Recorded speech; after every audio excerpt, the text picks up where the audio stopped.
Warangal central jail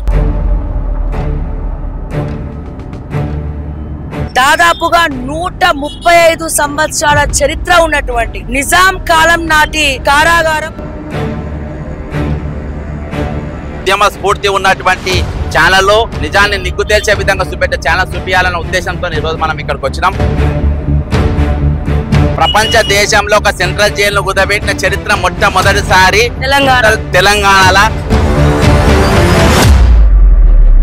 అన్ని కలుపుకొని కొన్ని వేల కోట్ల స్కామ్ జరిగింది.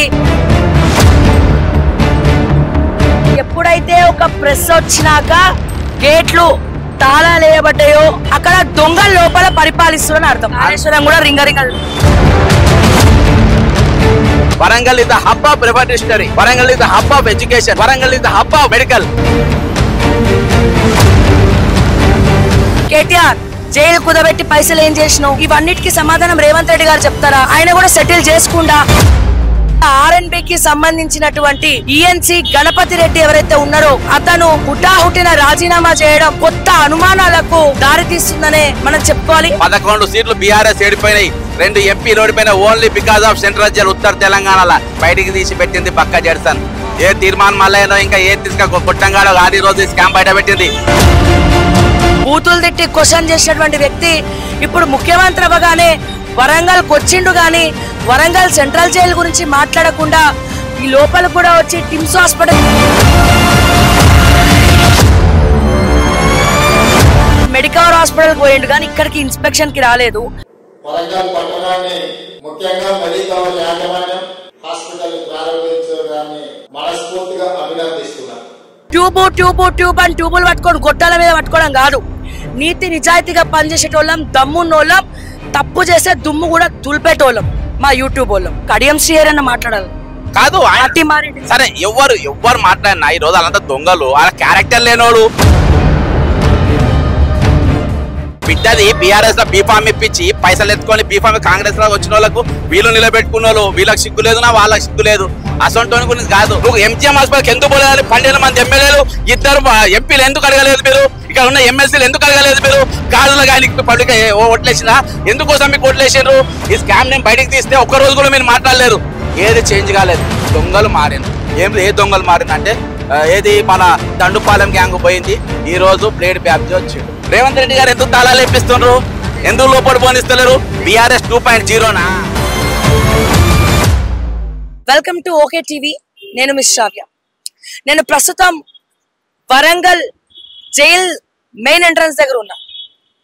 ఏంటి శ్రావ్య జైలు అంటున్నావు? వరంగల్ జైలు ఎక్కడుంది? ఎప్పుడో దాన్ని కుదబెట్టిరు కదా, ఎప్పుడో దాన్ని తీసేసారు కదా అన్న డౌట్ రావచ్చు. ఎస్, ఎగ్జాక్ట్ గా వరంగల్ సెంట్రల్ జైల్ దాదాపుగా 135 సంవత్సరాల చరిత్ర ఉన్నటువంటి నిజాం కాలం నాటి కారాగారం. అతిపెద్ద జైలు ఏదైతే ఉందో అంటే అది వరంగల్. సో 135 సంవత్సరాలకు సంబంధించినటువంటి ఈ వరంగల్ జైల్ని గత బీఆర్ఎస్ ప్రభుత్వం ఎవరికి తెలియకుండా కొన్ని బ్యాంక్స్ లో, ప్రైవేట్ బ్యాంక్స్ లో ఈ 135 ఎకరాలకు సంబంధించినటువంటి ఈ జైల్ని కుల్లగొట్టి ఈ జైల్ని కూడా తాకట్టు పెట్టి, దీనికి సంబంధించినటువంటి ల్యాండ్ అని తాకట్టు పెట్టి దీంట్లో టిమ్స్ హాస్పిటల్ అని చెప్పి దాదాపు 24 అంతస్తులకు పైగా ఉన్నటువంటి ఈ టిమ్స్ హాస్పిటల్ అని చెప్పి కట్టడం జరిగింది. ఈ ప్రాజెక్టును కూడా ఎల్ఎన్టీ, ఇక మన అందరికీ తెలిసిందే, ఏ ప్రాజెక్ట్ అయినా అయితే మెగా కృష్ణారెడ్డి లేకపోతే ఎల్ఎన్టీ వీళ్ళ చేయబడింది. ఏ ప్రభుత్వానికి సంబంధించినటువంటి ప్రాజెక్టు కానీ ఏది కూడా ముందరికి వెళ్ళదు. ఎవరికి కూడా ప్రాజెక్టులు వేరే వాళ్ళకి ఇవ్వరు. సో వీళ్ళే ఉంటారు అన్నిట్లో. ఎల్ఎన్టీ ఏది కట్టినా వీళ్ళే, ఏది ఇచ్చినా వీళ్ళకే. సో ఇప్పుడు నా బ్యాక్గ్రౌండ్ లో మీకు కనబడతా ఉంది, నేను ప్రజెంట్ ఏదైతే గత ప్రభుత్వం శంకుస్థాపన చేసి వరంగల్ జైల్ని కొల్లగొట్టి 135 ఎకరాలు ఉన్నటువంటి సెంట్రల్ జైల్లో 3 ఎకరాల విస్తీర్ణంలోనే కట్టేటువంటి ఈ 26 అంతస్తులటువంటి మీరు చూడొచ్చు ఇక్కడ, ఒకసారి కెమెరా తిప్పాలి, మీరు చూడొచ్చు ఇక్కడ 26 అంతస్తుల ఈ చెట్టు అడ్డు వస్తుంది. బట్ దాని వెనకాల మేము ఎక్కడ లోపలికి వస్తామా అని ముందే సెక్యూరిటీ గేట్లు వేసేసుకున్నాడు చాలా జాగ్రత్తగా. బట్ ఏంటంటే దాచుకుంటే దాగేది కాదు. 26 అంతస్తులు అంటే అందరు కూడా కనబడతారు కాబట్టి సో ఈ 26 అంతస్తుల బిల్డింగ్ కూడా మీకు కనబడతా ఉంది. సో టిమ్స్ హాస్పిటల్ అని చెప్పి గత ప్రభుత్వం మొదలు పెట్టింది. దానికంటే ముందు ఈ వరంగల్ 135 ఎకరాల సెంట్రల్ జైల్ స్థలాన్ని బ్యాంకుల దగ్గర కుదబెట్టింది. అయితే పాయింట్ ఏంటంటే రీసెంట్ గా ఒక వారం రోజుల క్రితం ఈఎన్సి గణపతి రెడ్డి అంటే ఆర్ఎన్బికి సంబంధించినటువంటి ఈఎన్సి గణపతి రెడ్డి ఎవరైతే ఉన్నారో అతను హుటాహుటిన రాజీనామా చేయడం కొత్త అనుమానాలకు దారితీస్తుందనే మనం చెప్పుకోవాలి. ఈఎన్సి గణపతి రెడ్డి ప్రతి ఆర్ఎన్బి గవర్నమెంట్ ప్రతి కన్స్ట్రక్షన్ లో కూడా ఆయన కీలక పాత్ర పోషించడం జరిగింది. అయితే ఈ గవర్నమెంట్ వచ్చిన తర్వాత ఆయన మీద ప్రెషర్ పెట్టి రాజీనామా చేయించినట్టు కూడా తెలుస్తా ఉంది. అయితే ఈ దేనికి ఎందుకు అంటే ఈ టిమ్స్ హాస్పిటల్ అనుకున్నప్పుడు సుమారు 1200 కోట్ల రూపాయలు ఒక కొటేషన్ ఇవ్వడం జరిగింది.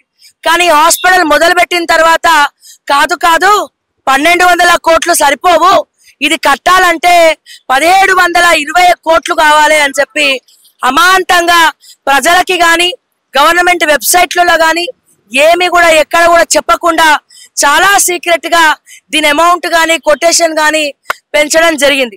ఇది మాత్రమే కాకుండా హైదరాబాద్ లో ఉన్నటువంటి ఎల్బీ నగర్ ఎక్కడెక్కడైతే టిమ్స్ హాస్పిటల్ కడుతున్నారో అక్కడక్కడ అన్ని కలుపుకొని కొన్ని వేల కోట్ల స్కామ్ జరిగింది. మరి దీని వెనకాల దీంట్లో గణపతి రెడ్డి ఈఎన్సి గణపతి రెడ్డి కీలక పాత్ర పోషించిండు. అండ్ గత ప్రభుత్వంలో ఉన్నటువంటి పెద్దలు ఎవరైతే ఉన్నారో బిఆర్ఎస్ పార్టీకి సంబంధించి ముఖ్యంగా కల్వకుంట్ల చంద్రశేఖర్ రావు అలాగే హ్యాపీరావు ఇట్లా చెప్పుకుంటూ పోతే కల్వకుంట్ల ఫ్యామిలీ పెద్దలు దీంట్లో ఇన్వాల్వ్ అయినట్టు కూడా తెలుస్తా ఉంది. సరే ఇదంతా ఒక ఎత్తు. మరి ఈ ప్రభుత్వం వచ్చిన తర్వాత అనుముల రేవంత్ రెడ్డి గారు రెండవ ముఖ్యమంత్రి అయినటువంటి రేవంత్ రెడ్డి అన్న వరంగల్కి వచ్చిండు. సరే వరంగల్కి వచ్చినప్పుడు మరి ఎక్కడైతే గవర్నమెంట్ హాస్పిటల్ టిమ్స్ కడుతున్నారో అది చూడ్డానికి వచ్చిండేమో అని చెప్పి ఇక్కడ వరంగల్లో ఉన్నటువంటి ప్రజలందరూ అనుకున్నారు. కానీ ఆయన ఇక్కడ చూడ్డానికి రాలేదు. మెడికవర్ లాంటి ప్రైవేట్ హాస్పిటల్ కోసం ప్రైవేట్ హాస్పిటల్ ఓపెనింగ్ కి మాత్రమే వచ్చిండు. ఈ టిమ్స్ ఇన్స్పెక్షన్ కో లేకపోతే ఈ స్కామ్ బయట పెట్టడానికో రాలేదు అని చెప్పి ఇక్కడ ప్రజలందరూ కూడా గుప్పుమనేలాగా మాట్లాడుకున్నారు. ఇప్పుడు ముఖ్యమంత్రి ఒక నియోజకవర్గానికి వస్తున్నాడంటే అందులో ఉన్నటువంటి ఏదైతే కడుతున్నారో అది కూడా స్కామ్స్ ఉన్నాయి. వరంగల్ సెంట్రల్ జైలు గురించి గతంలో బక్కా జడ్సన్ లాంటి వాళ్ళు బయట పెట్టినప్పుడు రేవంత్ రెడ్డి గారు కూడా పిసిసి అధ్యక్షుడిగా ఉన్నప్పుడు దీన్ని వాడుకొని దీని గురించి కొట్లాడడం జరిగింది. మరి అటువంటిది రేవంత్ రెడ్డి ప్రతిపక్షంలో ఉన్నప్పుడు ఎన్నో బూతులు తిట్టి క్వశ్చన్ చేసినటువంటి వ్యక్తి ఇప్పుడు ముఖ్యమంత్రి అవ్వగానే వరంగల్కి వచ్చిండు గాని వరంగల్ సెంట్రల్ జైలు గురించి మాట్లాడకుండా ఈ లోపలికి కూడా వచ్చి టిమ్స్ హాస్పిటల్ ఇన్స్పెక్షన్ గురించి గాని అయిన ఖర్చు గురించి గాని మాట్లాడకుండా కేవలం ఒక ప్రైవేట్ హాస్పిటల్ కి వచ్చి ఓపెనింగ్ కి రావడేంది అని చెప్పి అందరూ ముక్కుల వేలేసుకున్న సందర్భాలు మనం చూడడం జరిగింది. అయితే ఇప్పుడు నేను మాట్లాడేది ఏంటంటే ఈఎన్సి గణపతి రెడ్డి రాజీనామా ఎందుకు చేసిండు?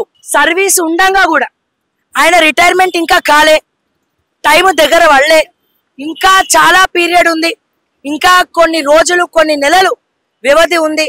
కానీ హుటాహుటిన ఈఎన్సి గణపతి రెడ్డి మీద ప్రెషర్ పెట్టి రాజీనామా చేయించి ఈ స్కామ్ నుండి ఆయన తప్పించే ప్రయత్నం రేవంత్ రెడ్డి గారు చేస్తా ఉన్నారా? మరి దీని వెనకాల కీలక పాత్ర పోషించి ఈ స్కామ్ ని తప్పుదోవ పట్టించినటువంటి పెద్ద మనుషులు ఎవరు? ఏమైనా వెనకాల సెటిల్మెంట్లు జరుగుతున్నాయా?